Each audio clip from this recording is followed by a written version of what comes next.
Inúmeros artistas de todas as épocas e nacionalidades fizeram uso da geometria e mesmo da álgebra em suas obras.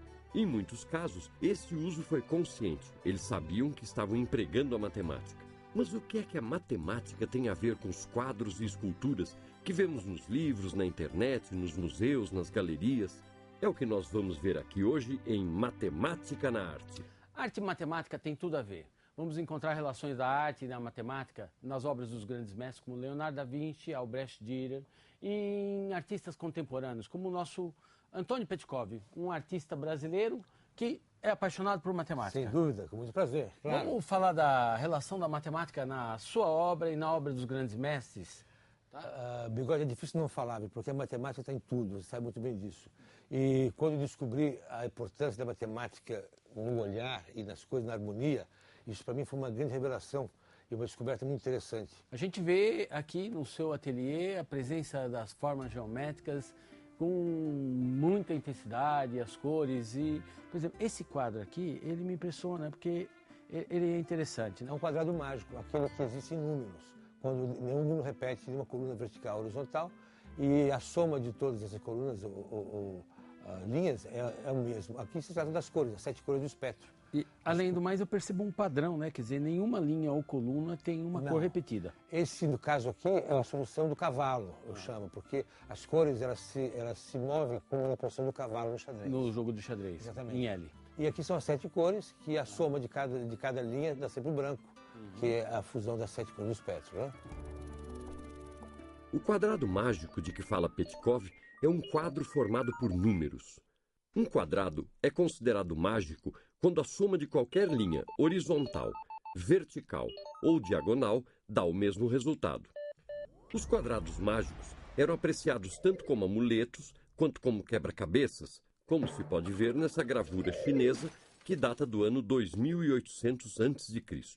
Para entender melhor esse quadrado chinês, vamos transformá-lo. Os números vão de 1 a 9 e a constante mágica é 15. Um misterioso quadrado mágico foi usado pelo pintor alemão Albrecht Dürer na gravura Melancolia, de 1514. É um quadrado do tipo 4x4 e a constante mágica é 34. A geometria está presente nas obras dos grandes mestres de todos os tempos e todas as nacionalidades. E é sobre essa relação entre a arte e a geometria que nós vamos discutir aqui com a professora Simone. Você acha que esse casamento da geometria com as artes, né, da samba é um bom casamento? Acho que é um bom casamento, tem tudo a ver. Te vem à cabeça aí alguma escola artística, um pintor, uma obra de arte que se reconheça assim, elementos geométricos que se possa depois trabalhar em aula, claro? Luiz Saciloto, ele trabalha bastante com as formas geométricas. Aquele artista plástico de Santo André. Isso. Trabalha com triângulos, com triângulos, quadrados. E dos antigos, o que te vem à cabeça? Olha, Leonardo da Vinci, por exemplo.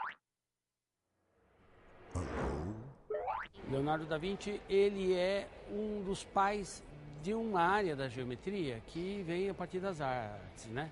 Ele é um dos criadores da perspectiva. Da Vinci aplicou as leis geométricas às obras que produziu. Sua procura pelas proporções ideais também o levou a estabelecer um módulo comum de medidas e de dimensões precisas, aplicáveis em qualquer circunstância. Não só os artistas plásticos, mas também os arquitetos, né? Obviamente, é o casamento perfeito, né? A geometria na arquitetura. Le Corbusier é um arquiteto bastante importante que influenciou Oscar Niemeyer, que é o nosso arquiteto, que é o autor desse espaço aqui, a Bienal de São Paulo. A matemática das obras de Niemeyer pode ser apreciada no jogo de retas e curvas, nos imensos vãos livres, nas formas leves e nos contornos elegantes. Nelas, vemos o perfeito casamento da arquitetura com a arte.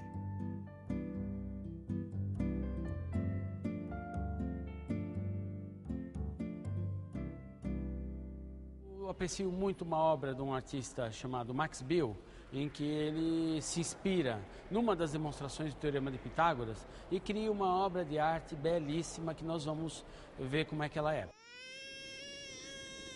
Pitágoras nasceu por volta do ano 570 a.C. Ele criou uma escola de estudos e é tido como um dos primeiros filósofos de que se tem notícia. Pitágoras não deixou escritos. Tudo o que sabemos sobre sua vida e obra foi contado por seus discípulos, como o famoso Teorema de Pitágoras. Eu quero fazer aqui com você, aqui no seu ateliê, um tangram pitagórico, ou seja, baseado na experiência de montar, de formar figuras, propor uma atividade, uma situação problema para os alunos que vá possibilitar eles a justificar o Teorema de Pitágoras. Vale aqui lembrar que o tangram é um antigo quebra-cabeça chinês conhecido há milhares de anos. Trata-se de um jogo formado por 7 peças. 2 triângulos pequenos, um quadrado, um triângulo médio, um paralelogramo e 2 triângulos grandes.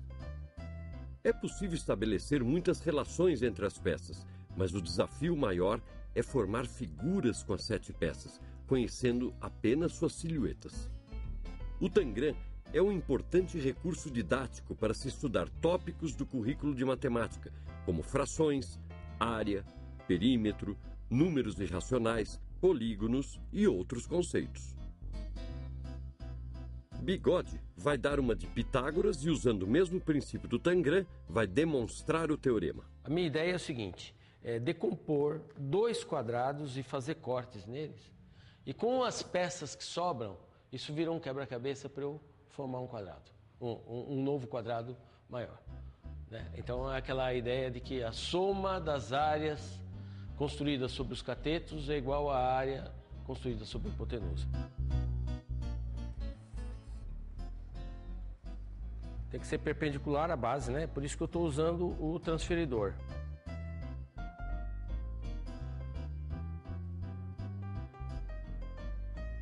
(90 graus e 90 graus). Agora eu vou recortar.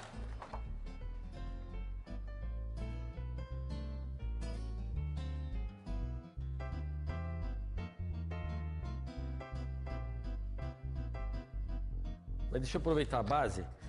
O triângulo retângulo que nós vamos montar, deixa eu marcar aqui. Vai ser esse triângulo retângulo aqui, ó.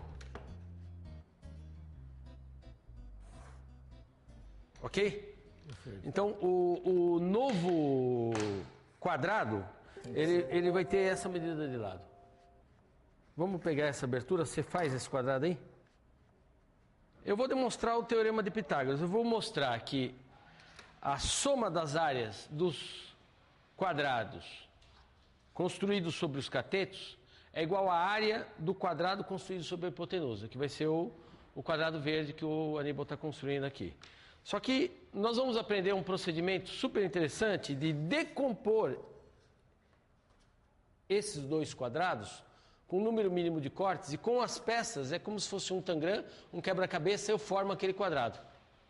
Então o nosso desafio é, como é que eu corto esses 2 quadrados de modo que com as peças eu formo um quadrado equivalente a esse quadrado aqui. Tá? Vamos só conferir que a ideia geral, aqui está. Essa é uma das principais imagens do Teorema de Pitágoras, tá? Que é uma demonstração que fala de equivalência de áreas. Então, olha o meu desafio agora. Eu vou decompor esses 2 para sobrepor essas peças e gerar aqui, ocupar essa área, tá? Ok? Então, o truque aqui é o seguinte. Vamos fazer de conta que esse quadrado vermelho mede B, o lado, o quadrado amarelo mede C. Eu vou decompor ele e compor um quadrado de lado A. Tá? Essa medida é B mais C. Certo. O truquezinho aqui é o seguinte. Eu vou encontrar um ponto aqui nesse lado C, que é exatamente essa medida aqui, ó. Ok? Então dá uma olhada. O que é isso daqui? Isso daqui, esse é B, esse é B. Esse pedacinho aqui é C menos B. Certo. Tá? Então eu vou fazer um corte assim, ó. Vou traçar uma linha inclinada que vai deste novo ponto aqui até aquele vértice. Agora você me ajuda aqui que eu vou fazer um traço igual em direção àquele outro vértice. Feito? Pronto. Tá? Com a tesoura. Em cima do... Vai caber assim em cima. Então eu vou cortar as peças e você vai brincar de compor o quadrado. Eu vou tentar.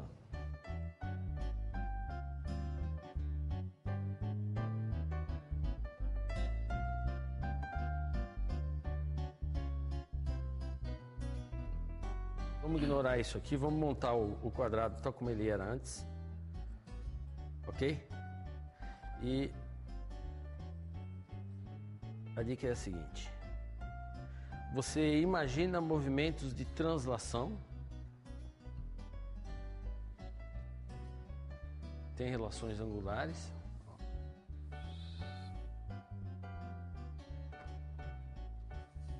Opa! Exatamente. Aqui está. Então esse é o nosso tangram pitagórico.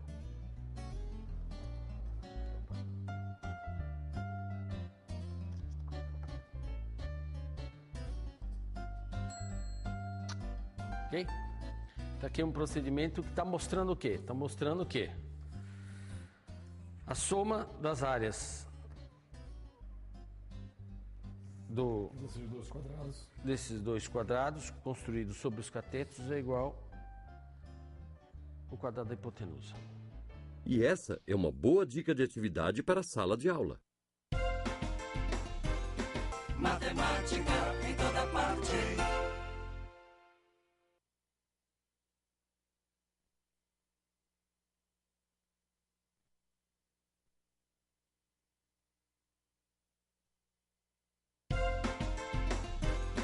Matemática em toda parte. Uma das tendências da educação matemática contemporânea é a interdisciplinaridade, a relação da matemática com as outras áreas do conhecimento. E, em especial, a arte, né? E os matemáticos são apaixonados por alguns artistas em especial, e muitos artistas também têm na matemática um ponto de apoio para suas obras, né? Você tem trabalhado com arte e matemática, né? Uhum. Eu tenho alguns trabalhos relacionados a mosaicos, por exemplo, que têm inspirações no Escher e também em alguns mosaicos árabes que podem ser vistos em igrejas, em outros lugares. Sempre explorando o quê? Simetrias, regularidades? construções com régua e compasso. Uhum. Eu, ao mesmo tempo, relaciono com os alunos essa parte do fazer e aí o rigor da geometria euclidiana, olhando para aquelas construções com régua e compasso que já não são dadas mais isoladamente, e junto com essa nova forma de ver dentro da arte. Você citou o Escher, né? O Escher, você sabe que ele é o preferido por 99% dos matemáticos. Os professores, os educadores estão descobrindo o Escher e as possibilidades de trabalho do Escher na sala de aula. Aqui eu tenho algum trabalho dele. Ele mexe com construção régua e compasso. Veja esse aqui, em que ele trabalha com... O plano, né? Ele parte do hexágono para transformar esse hexágono então num lagarto, e aí ele sai o desenho do plano e transforma. Exatamente. E figura. Você vê a transformação que ele faz aqui no hexágono regular, de modo que esses lagartos se encaixam, eles completam o plano sem deixar lacunas, né? Um dos trabalhos dos alunos foi baseado justamente nisso, na verdade um pouco de cópia, e aí eles tinham que perceber a transformação do hexágono inicial para chegar nessa figura. Você falou de construções geométricas, me veio à cabeça a obra de um artista que eu aprecio muito, que é o Max Bill. Ele tem uma sequência de trabalhos, são 17 trabalhos, que ele chama de variações sobre o mesmo tema, em que é tudo baseado na construção de polígonos regulares, vai do triângulo até o octógono, talvez. É uma coisa bastante bonita. Em especial eu tenho aqui em casa, que é o pôster de uma exposição que ocorreu na Espanha, em que o trabalho ele expressa o Teorema de Pitágoras. É alguma coisa bastante bonita e é um tema matemático, né? É uma poesia matemática, eu diria. É esse aqui atrás de você? É esse colorido, né? Você percebe claramente que ele está sugerindo a terna pitagórica 3 ao quadrado mais 4 ao quadrado igual a 5 ao quadrado. No Brasil, quem trabalha tanto com as transformações isométricas como com a relação áurea é o Antônio Petkov. Você conhece as obras do Antônio Petkov? Conheço. Tá? Eu tenho aqui alguma coisa dele e em especial, como ele trabalha a relação áurea. Por exemplo, esse material aqui, você vê que a proporção dos quadros ela é quase sempre a mesma, né? Ela tem quase o formato de um cartão de crédito. Ó, esse quadro aqui, chamado Dreams, ele está nas proporções 161,8 por 100 centímetros. Então ele tem exatamente a proporção áurea.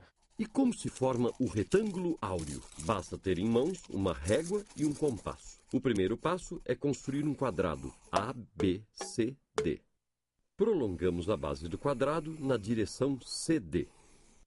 Com a ponta seca do compasso centrada no ponto médio F da base do quadrado, traçamos um arco de abertura igual à diagonal FB do retângulo obtido da metade do quadrado, até encontrar o prolongamento da base do quadrado no ponto G. Traçamos a perpendicular HG e pronto, eis aqui um retângulo áureo. Ó, você dá uma olhada aqui, todos eles têm essa proporção. Ele dá como se fosse uma régua de acetato, para a gente reconhecer as proporções. Você vê a estrutura desse quadro, que tem vários elementos, tá? Como é que as relações áureas estão aparecendo, tá? Você vê que esse gaveteiro aqui, daqui até aqui seria 1, daqui 618, tá? Aqui também. Vou te mostrar aqui o post de uma tela minha, de 93, chamada Primeira Impressão, The First Impression.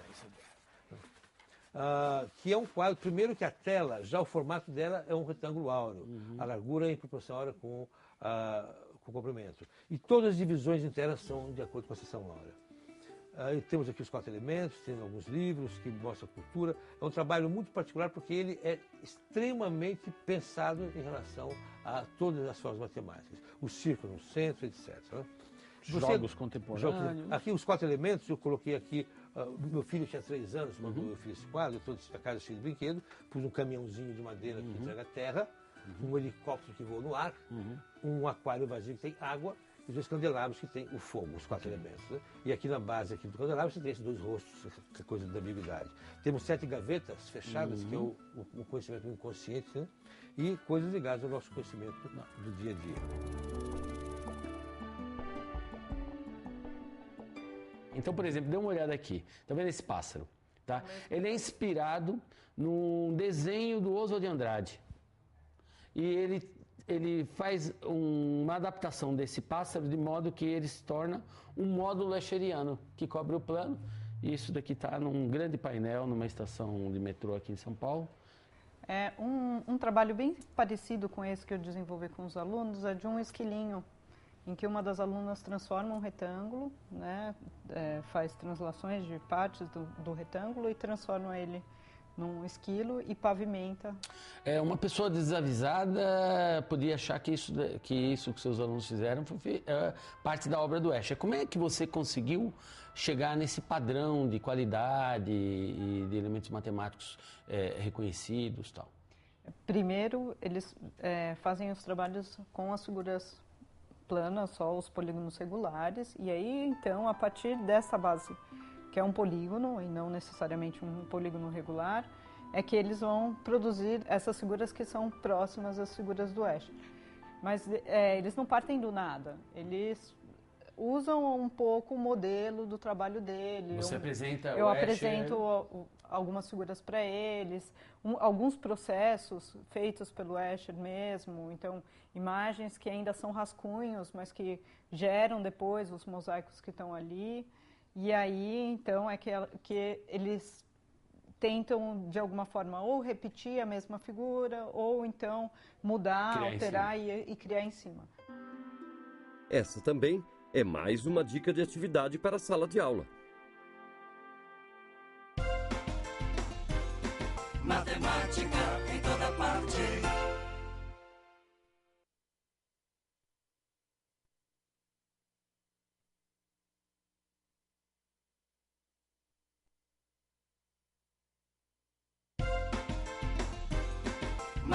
matemática em toda parte.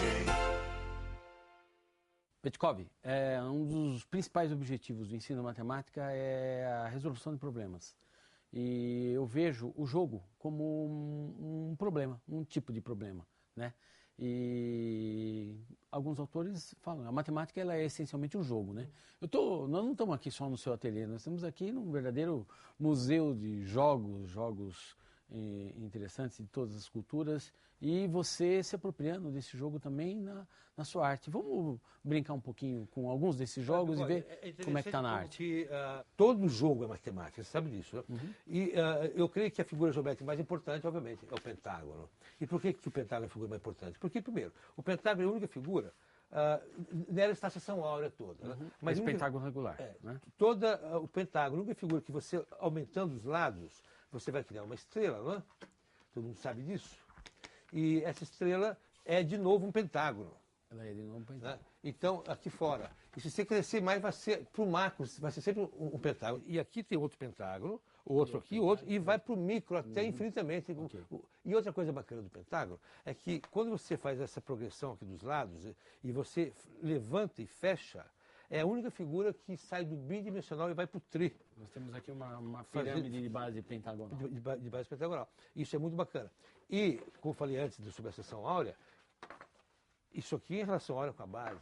Exato. Então, é toda cheia dela. É um triângulo áureo. É um triângulo áureo, exatamente. A proporção áurea pode ser observada nas medidas do corpo humano. Ela está no rosto das pessoas e também nas orelhas, na altura do corpo humano e na medida do umbigo até o chão, no tamanho dos dedos em relação à medida da dobra central até a ponta. Você também pode observar essas proporções no seu próprio corpo. Meça e calcule a razão entre a falange e a falanginha de suas mãos. Faça o mesmo com a razão entre a falanginha e a falangeta.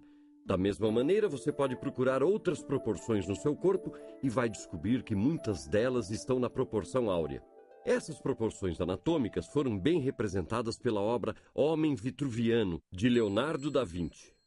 E na própria Mona Lisa, pode-se perceber o número áureo nas relações entre as medidas do tronco e da cabeça, e também entre os elementos do rosto. As dimensões do quadro também representam a razão de ouro. Um retângulo desenhado em torno da face é um retângulo de ouro. Dividindo esse retângulo por uma linha que passe nos olhos, o novo retângulo obtido também é áureo.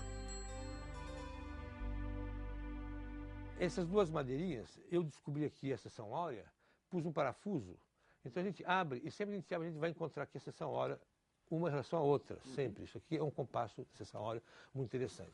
Eu posso usar esse compasso para reconhecer proporções? Você pode totalmente. Você vem aqui a outra parte e vai, todo o corpo. Pouca gente sabe, né, que o corpo humano ele tem proporções áureas. Qualquer pessoa os dentistas usam, pode, né, pegar a sua altura, dividir por 1,618 que vai achar um umbigo. E o umbigo o que é? É onde a gente dobra o corpo e onde a gente recebe a vida da mãe. Então a vida do homem na Terra se passa através desse ponto aqui, que é muito simbólico, a seção áurea, né? Só para encerrar essa parte do jogo, eu queria chamar a atenção e assim dar um recado para os professores, né? Eu e muitos professores, e no Brasil nós também temos alguns aficionados pela matemática recreativa, a gente tem desenvolvido ótimos projetos que fazem os alunos apreciar a álgebra, né? O trabalho com o quadrado mágico, por exemplo, você decidir a constante mágica, é um problema de natureza algébrica que torna interessante aquilo que foi maçante quando a gente era estudante. Eu quero te lembrar que o famoso Erno Rubik, do cubo mágico, né? Foi um professor de matemática que ele inventou o cubo mágico para explicar aos seus alunos a teoria de grupos. E hoje, aquilo lá se desenvolveu, eu tenho aqui apenas 60 variações do cubo, mas existem mais de 2.000 variações do cubo. Mas todos esses jogos nasceram para ajudar a solucionar alguns problemas práticos. A matemática do cotidiano tem um potencial muito maior de prover de significatividade o conhecimento matemático. E essa questão da significatividade também é uma questão muito importante. Quer dizer, para os alunos, o que lhe é significativo é aquilo que faz sentido. Então é aquilo que ele faz com prazer. Em outras palavras, nós estamos tirando aquela ideia de que a matemática é uma caixa preta, tá certo? Que só o professor de matemática pode desvendar. No começo, eu fiquei um pouco ansiosa, assim, com ele, na verdade. Que é assim, será que de fato eu estou perdendo tempo ou não de fazer um trabalho que envolvesse arte? E eu deveria estar ensinando, dando teoria para eles. Você ficava preocupada se Sim. eles iam ou não aprender a Se teoria. eles iam ou não aprender a teoria. E aí o que aconteceu é que eles aprenderam com muito mais significado tudo aquilo que eu gostaria que eles aprendessem naquele momento. Então, é uma recomendação boa para dar para os professores. Eu acho que o professor tem que ficar tranquilo quando ele pensa justamente em compor dois assuntos para formar um projeto como esse. E não deve ser difícil. Se ele fizer uma busca na internet, arte, matemática, ele vai encontrar muita coisa, não é verdade? Vai encontrar, e se ele observar também, alguns centros históricos estão recheados de coisas que a gente pode abarcar. Tem museus virtuais, por exemplo. Exatamente. Bem, vimos como tem muita matemática na arte. E você pode explorar muito mais. Aproveite as aulas de artes para falar de matemática também. Porque tem matemática em toda parte.